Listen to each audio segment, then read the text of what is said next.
Is I scrape the screwdriver gently, of course, without damaging any components around there. Scrape off as much paste as I can before I use the nail polish remover. Nail polish remover seems to smear too if you have too much on there. So after I use the screwdriver, then scraped off the plates with the credit card or whatever you use, then you use the nail polish remover and try to work it until it's a mirror-like finish. Now we're ready for the heat gun process. You're going to want to take these pads off too, and forget about those. You're going to want to take those off as well, and then so we don't melt anything. And we're going to be ready for the heat gun process.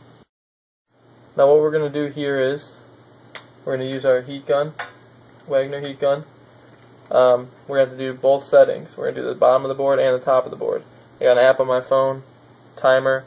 We're going to do the bottom of the board here for a minute on the low setting. I use the tray that I have here that came with it just because it's an easy setup here. There is a way you can do it so it's even. So you want to get it on there so that it's a little bit even too without damaging anything. The bottom, since we're only doing it for a minute on low, it's not going to melt anything yet. It's getting everything prepped and ready for the top heat gun process. So it being dead even for the bottom part right here is not as important. Now the top part is going to be important for it to be level, and you can do that with this case right here. So that'll work. Now what we're going to do is turn the heat gun on low. We're going to do the whole board for a minute. We're going to do it about a fist length from the board, making sure to cover everything.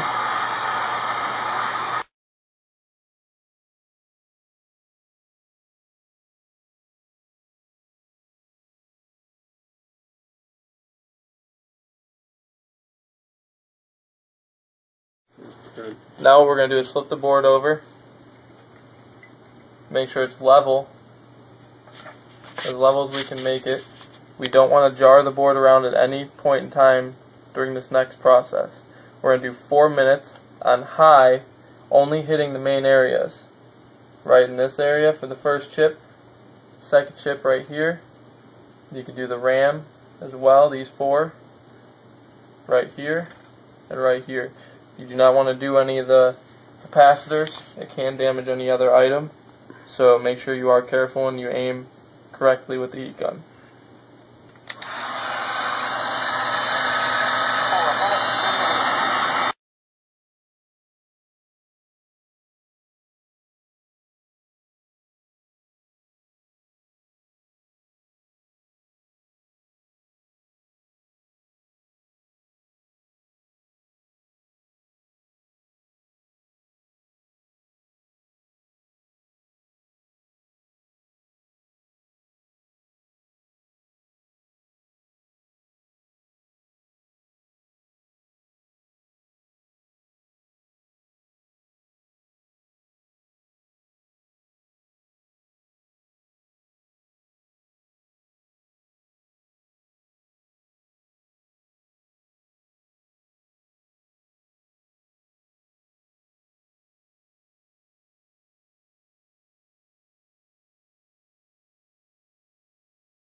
Now we have finished with that 4 minutes.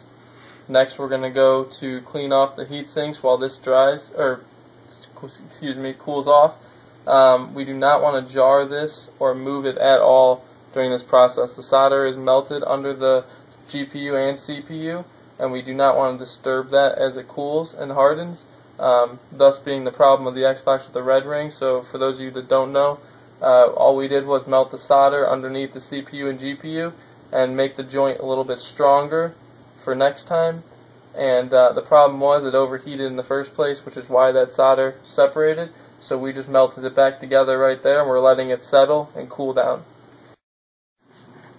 Alright, here we have both of our heat sinks. What we're going to do is take our credit card or whatever you have, and we're going to scrape off the excess paste that Microsoft uses They call it thermal paste, but I don't think it really does its job.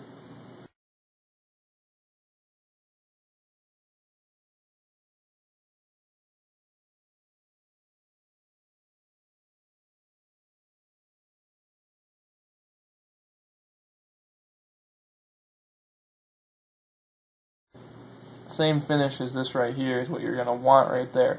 Not everybody's going to reach that goal, but you want it to be as close as possible.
Next, what we're going to do is remove the 4 pegs.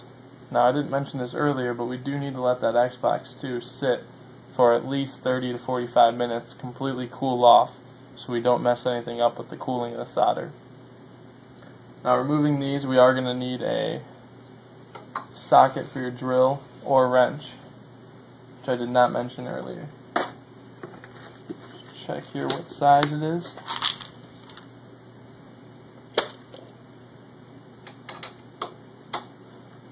It is in millimeters, of course, but a 1/4 inch will work as well. So if that's all you have is a 1/4 inch, it'll work. I believe that's 10 millimeters, but I could be wrong.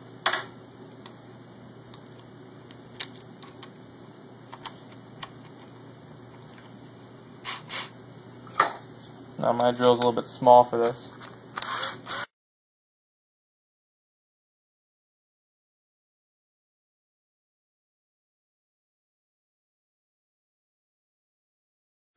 Okay, what I have here is the wiring that, once again, I forgot to mention in the beginning of the video. It's my first YouTube video, so cut me some slack. I got this wiring at Home Depot. It's three 18-gauge wires in one. Now all I'm going to do is cut it to about, I'd say about 6-7 inches in length. All we're using this for is to wire the fan if you choose to do so, which I highly recommend. So I'm going to cut it. Alright, now that I got the wires out, use whatever color you want as long as you remember what's positive and what's negative. Obviously I recommend red for positive, and then the rest of the colors can be negative. We only need 2. This is 18-gauge wire too, by the way. It is pretty good stuff. This stuff's pretty tough, so it's not going to necessarily cut too. All we're going to do is strip the ends. Not too much here.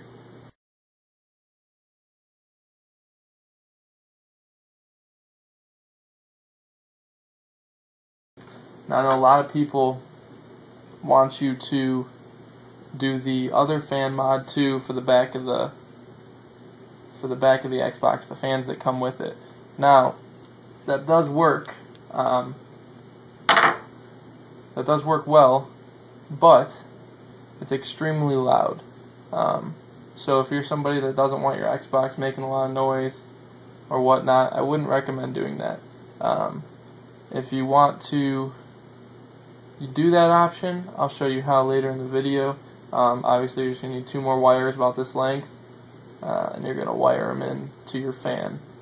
That's a pretty easy process too, and I'll show you how to do that.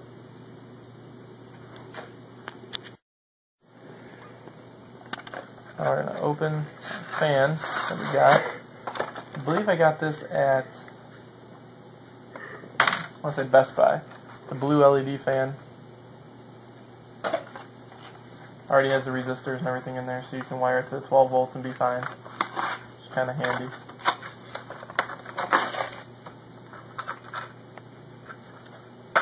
Now it does come with the 3-pin connector.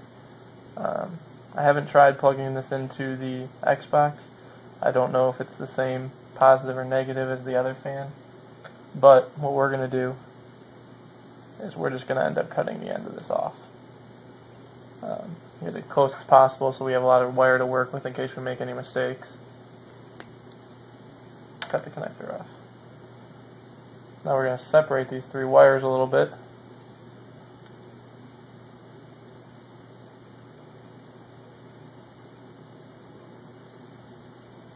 And then strip them too.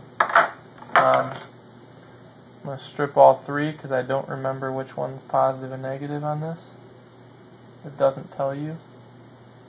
So I'm going to do all 3.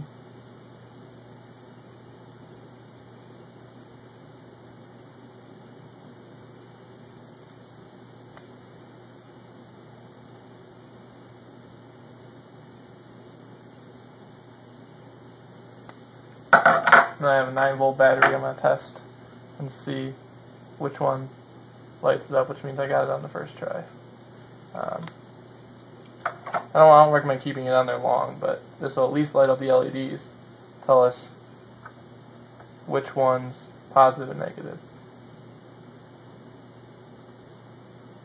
So we have the middle's positive, and the right here is going to be negative for us. So every fan's obviously different. You can test it that way. It's not going to hurt anything. Cut that one off. And take a little piece of electrical tape and put it around the negative. So then I remember. Use a black marker too, actually, which is probably a better idea.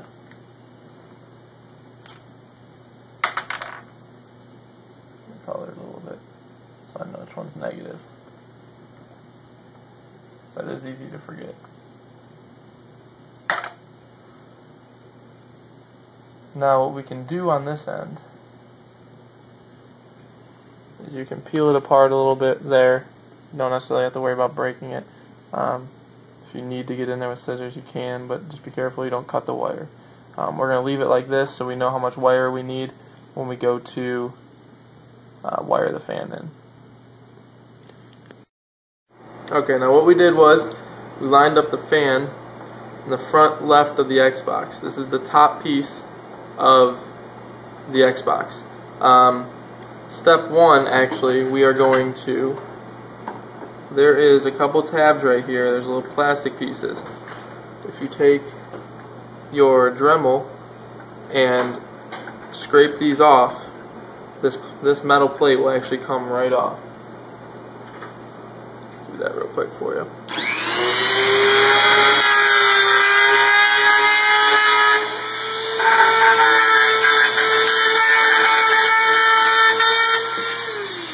Now we have those removed.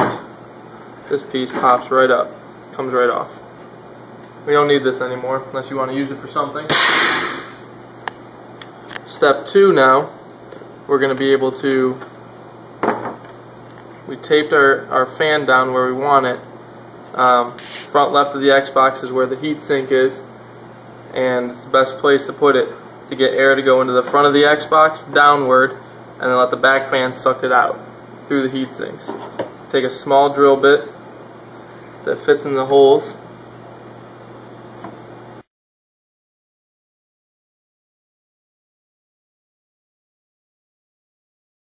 Okay, now that we have those holes drilled and lined up, take the fan off, remove the tape.